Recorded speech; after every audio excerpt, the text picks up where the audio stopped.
자, 오늘 시장의 움직임, 그리고 최근에 7월과 8월을 넘어서는 움직임들을 봤을 때는 기대감을 좀 갖게 하는데 일각에서는 낙관론이 나오기는 하지만 이 흐름에 대해서 굉장히 단기적일 것이다라는 얘기들도 많습니다. 최근에 수급의 변화도 나타나고 있고요. 시장도 조금은 우호적으로 나타나고 있는 것 같은데 과연 어떨까요? 오늘 박재영 스페셜 함께하는 목요일이죠. 오늘의 시간 한국투자증권의 박재영 차장 함께하도록 합니다. 차장님 어서 오세요. 안녕하십니까? 네, 반갑습니다. 자, 8월 증시가 지금 4거래일이 아니죠? 맞나요? 목요일 4거래일째 진행이 되고 있습니다. 네. 단기적 랠리라는 말을 쓰고 싶지 않은데 시장에서는 뭐 9월 정도 되면은 또다시 이제 소강 상태 혹은 더 많이 하락할 것이다 이런 얘기도 나오고 있어서 8월을 좀 즐겨야 될 것 같아요, 이 랠리를.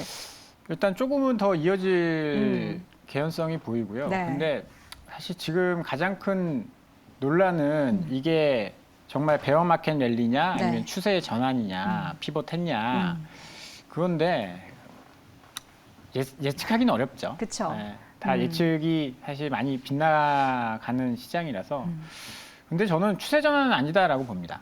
단기 랠리라고 보는데 그 이유는 사실 뭐 어제도 그 연준 인사들이 좋은 이야기를 하지 않았고 근데 주식하는 사람들은 눈 감고 귀 막고 그냥 좋은 것만 듣죠. 내 갈 길 갈 거야 지금 그러고 있는 상황인 것 같은데요. 네. 일단 그럴 수 있는 이유는 8월에 실적, 그러니까 7월 달부터 이렇게 랠리가 나온 이유는 실적이 생각보다 괜찮았습니다. 미국 중심으로 보면요. 2분기 S&P 500의 실적이 3분의 2 정도 발표가 됐거든요. 거의 이제 끝나갑니다. 네. 뭐 웬만한 알만한 종목들은 실적 다 발표했고 그쵸. 그런 종목들이 매출, 영업이익이 예상치보다 높게 나왔습니다. 매출 같은 경우에는 2.4%, 영업이익은 5.4%, 예상치보다 잘 나왔거든요. 그러니까 야 경기 침체라는데 실적이 이렇게 잘 나오는 게 말이 돼? 라고 하면서 사람들은 지금 주식을 사고 있는 거고. 그런데 뭐 반면에 채권 시장 경기 침체니까 금리 못 올려라고 하면서 채권 시장 뭐 올라가고 있는 둘이 같이 올라가고 있는 그런 형국이거든요.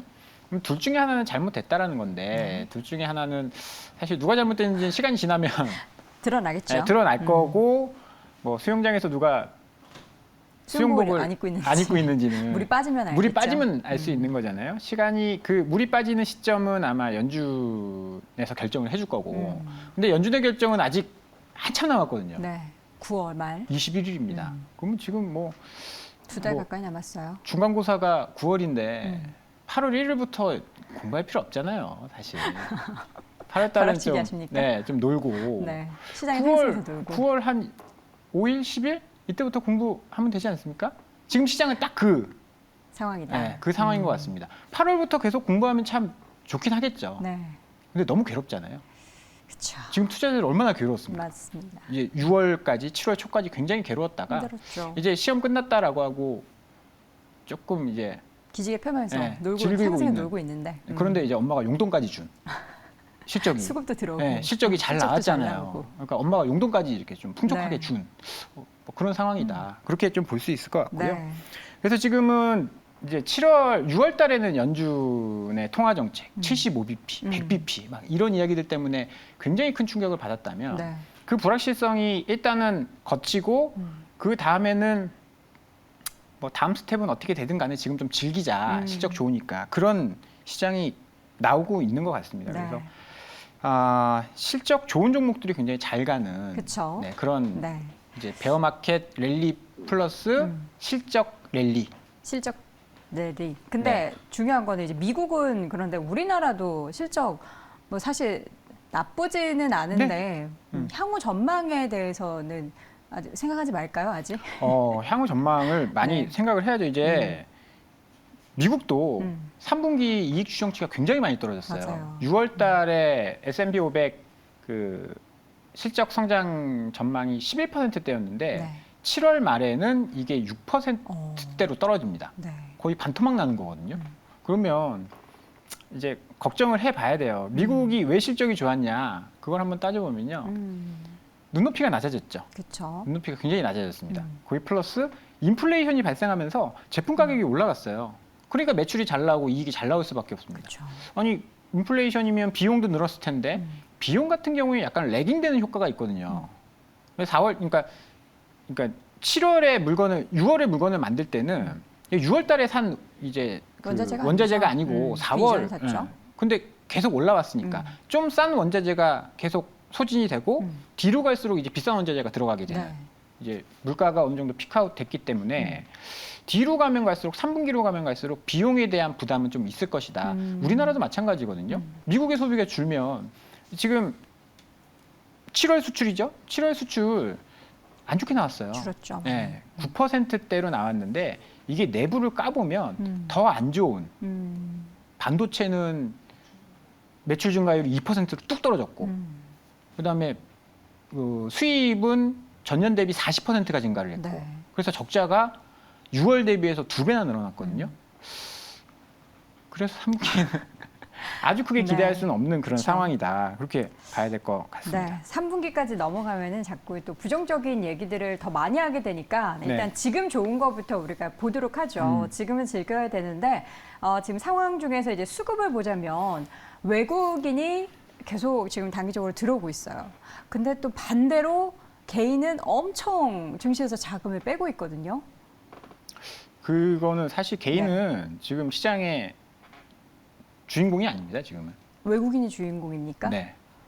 어제 외국인이 6천억인가 매수를 했죠. 네. 코스피 시장에서 6천억인가. 그러니까 뭐 하여튼 매수를 좀 했는데 네. 현선물 동시에 매수를 했는데 거래 대금이 6조였어요. 코스피 거래 대금. 네. 보통 최근에 너무 많이 떨어졌다라고 하는데, 그러니까 빈집에 외국인이 이렇게 조금 사니까 네. 이렇게 쑥 훅. 올라오는 거고 외국인이 팔면 뚝 떨어지는 겁니다. 네. 그럼 개인은 이걸 내가 공격적으로 매도를 했느냐? 아니에요. 내가 손실이 나 있는데 요 정도 가격만 올라왔으면 좋겠다. 그리고 걸어놨는데 이 외국인이 사다 보니까 체결이 된 팔면서. 거죠. 어제 뭐 네이버나 이런 것들 카카오 게임즈 급등했잖아요. 엄청 그 가격까지 올지 몰랐는데 네. 와버리니까 체결이 돼버린 거죠. 그런 영향이 좀 있는 거고요. 외국인이 상반기에 16조를 매도를 했습니다. 근데 정말 고맙게도 7월 달에 3조 2천억 원이나 매수를 해줬거든요. 16조 6개월 동안 16조. 그럼 16 나누기 6은 뭐죠?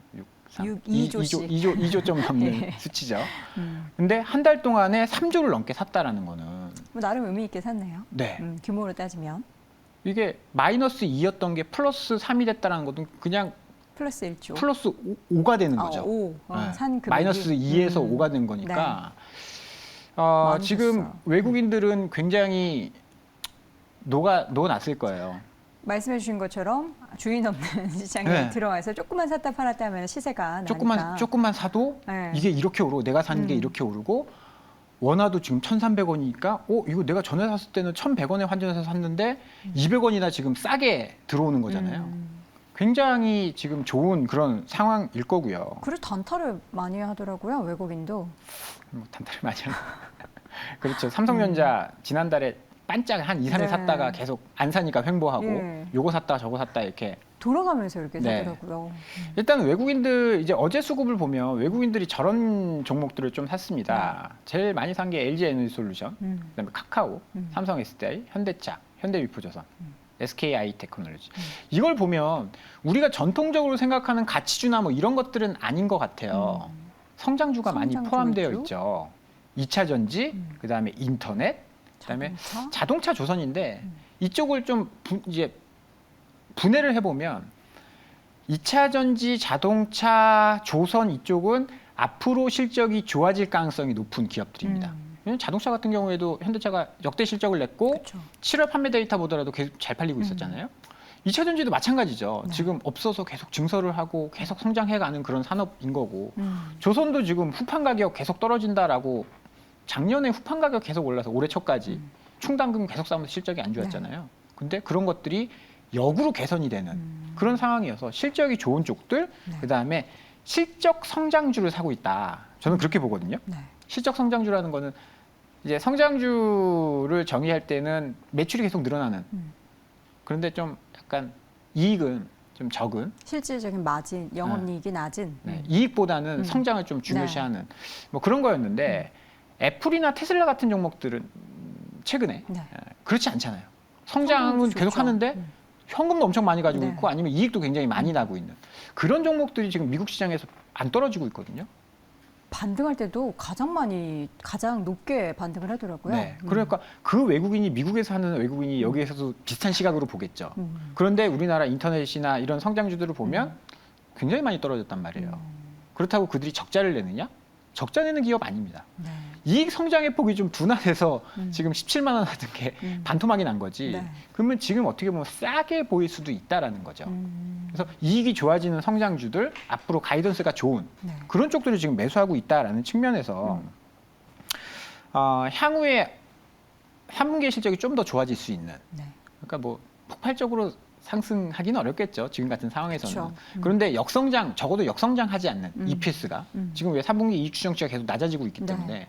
역성장하지 않는 그런 종목들을 지금 좀 사고 있는 것이 아닌가라는 생각이 들고요. 네. 그런 업종들을 보면 뭐 친환경이라든지 자동차, 2차 전지가 많이 좀 포진이 되어 있어요. 외국인이 사는 종목이 내용을 열어봤더니 앞으로의 실적에 대해서도 어쨌든 그 조금이나마 개선을 계속해서 이어나갈 수 있는 그런 성장 네네. 관련된 기업들이다. 지금 시장에서 사실 여러 가지 이야기를 하고는 있지만 이게 지속되려면 우리가 8월에 사실 이벤트가 없는 건 아니에요. CPI 발표도 다음 주에 있고요.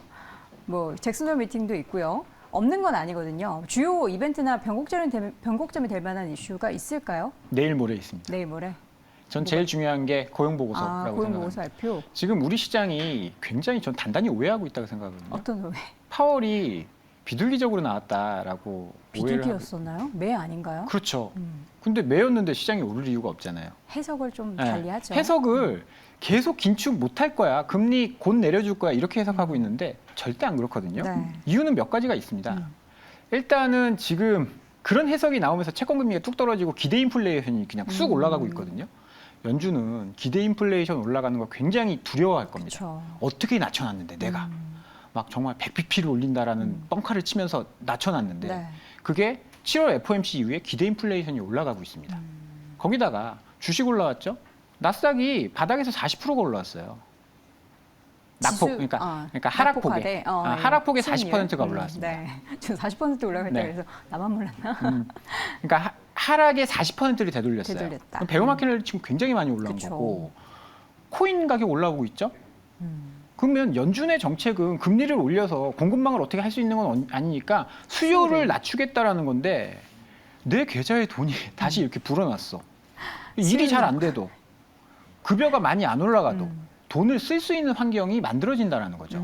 그러면 연준의 방향은 그냥 끝나버리는 거예요. 내 수요를 낮춰야 되는데 이거 내가 말 한마디 잘못한 것 같지도 않은데 저들이 해석을 잘못해서 네. 이렇게 돼버리면 연준의 정책은 그냥 물거품이 되는 거거든요. 그러니까 어제 그제 연준 인사들이 계속 나와서 75bp 이야기를 계속 하는 거고 아마 9월 달에 이렇게 계속 간다면 75bp 올려야 될 수도 있습니다. 그럼 75bp 올리면 우리가 생각했던 게 이제 50, 25, 25였는데 75 하면 뭐 하루 한번 쉬었다가 25 올리거나 70, 25 그다음에 그렇지 동결. 않겠죠. 어제 블러드 총재가 150bp 이야기를 했어요. 남은 3번 동안. 그러면 75, 50, 25든지 네. 50, 50, 50이든지 우리가 생각하고 있는 경로랑은 완전 다르게 갈 수 있다는 거죠. 더 세게. 75, 50, 25 가도 네. 75는 우리의 시나리오에 없었잖아요. 그쵸. 50이다. 네. 7월이 이제 가장 높은 수준이었고 점점 낮아질 것이다. 네. 그럼 그것도 안 되는 거죠. 50, 50, 50 하더라도 연준이 긴축의 강도를 점점 낮춰줄 것 같아라고 생각하고 있었는데 그것도 아닌 거죠. 그렇게 돼버리면 시장은 한번 충격이 올 수 있습니다. 그래서 그런 것들에 대한 해석을 이번 고용 보고서를 보고 할 거라는 이야기예요. 근데 고용은 뭐 계속 좋게 나오지 않나요? 그게 문제인 거죠.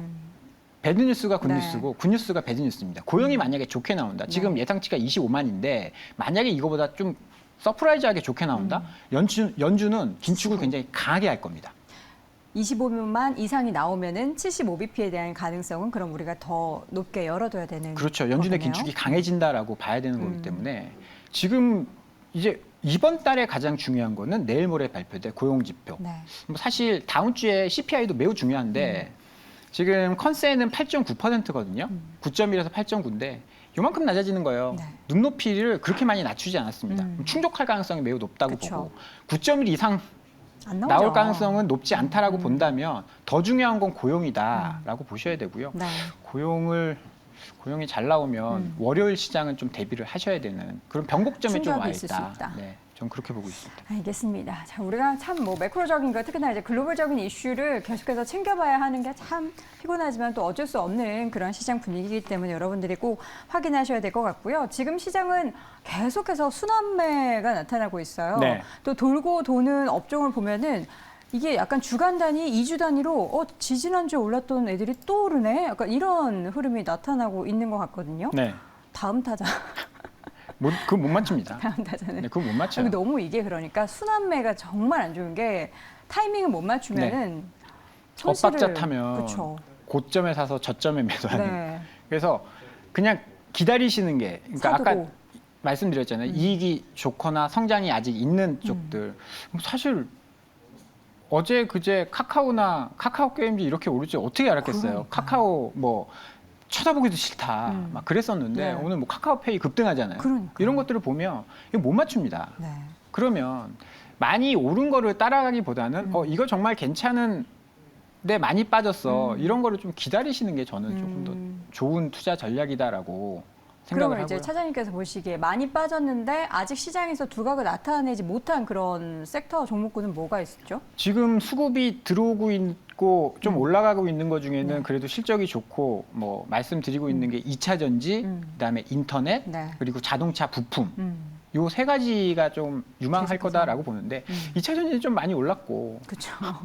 인터넷은 뭔가 좀 찝찝하긴 하고 찝찝하긴 하고 자동차 부품을 좀 보시는 게 저는 좋을 것 같아요. 완성차보다는 이제 자동차 부품이 조금 더 힘을 낼 수 있는 네. 이제 타이밍이 왔는데 왜냐하면 수요가 줄어들 수도 있습니다. 이제 차가 잘 팔리고 있고 대기 수요가 많지만 네. 만약에 침체가 온다라고 하면 취소할 수도 있는 거잖아요. 예약했다가 예약금 그렇죠. 날리고 예약금 그냥 안 취소. 날려요. 안 날려요? 예약금 100만 원 걸어놓으면? 걸어놓으면 취소하면 돌려줘요. 그래요? 예. 그러니까 이것저것 사실 이게 가수요라고 생각하는 이유 중에 하나도 한 3-4개 예약을 걸어놓고 빨리 나오는 거 하는 사람들도 있거든요. 몰랐네요. 예. 그래서 예약을 취소할 수도 있어요. 그렇죠. 경기 침체가 오면 뭐 자동차 어떻게 삽니까? 그쵸. 정말 부담되니. 그런데 그렇게 된다 하더라도 지금 자동차 업체는 재고가 굉장히 낮아져 있는 상황입니다. 없어서 못 네. 파는 거죠. 없어서 못 파니까 재고를 다 소진해버린 상황이에요. 근데 그 재고를 쌓으려면 차가 안 팔려도 재고는 조금 어느 정도 충족을 해놔야 되거든요. 그쵸. 그러면 부품에 대한 수요는 계속 좀 있을 수 있다라는 측면을 보면 올해 상반기까지는 완성차가 훨씬 더 좋았었는데 네. 하반기부터는 이제 부품주를 좀 보실 타이밍이 좀 왔다. 그래서 이익이 좀 늘어나는 쪽, 네. 2차 전지, 인터넷, 뭐 자동차 이쪽을 보시는데 그 중에서도 저는 자동차 부품주도 좀 관심 있게 보셔도 좋을 것 같습니다. 자, 마지막으로 여쭤보겠습니다. 코스피가 지금 2,400선의 움직임인데요. 8월 달에 단기적 랠리를 보인다면 우리가 어느 정도로 상방을 좀 볼까요? 뭐 사실 펀더멘탈이나 이런 네. 것들로 보면 2,500에서 2,550 정도 보면 PBR 한 배에서 네. 뭐 전에 이제 하락한 전저점이 있는 그런 구간이니까 뭐 미국처럼 낙폭을 40% 회복한다? 이건 좀 욕심일 수도 있어요. 그래서 지금 바닥에서 하락의 한 10% 정도 10에서 12, 3% 정도 올라왔거든요. 네. 여기서 뭐 20%를 넘어간다 지수가 그건 좀 어려울 수 있을 것 같아서요. 고점을 한 2,550 정도로 보시고 대응을 하시는 게 저는 좋을 것 같다 이런 말씀을 드리겠습니다. 알겠습니다. 자, 단기적 랠리에서 우리는 어쨌든 뭐 이 한 2달 뒤로 보면은 좀 우울한 감도 있지만 이 시장 상승을 여러분들이 어쨌든 만끽하셨으면 좋겠습니다. 자, 오늘 박재영 스페셜 한국투자증권 박재영 차장 함께했습니다. 고맙습니다. 감사합니다.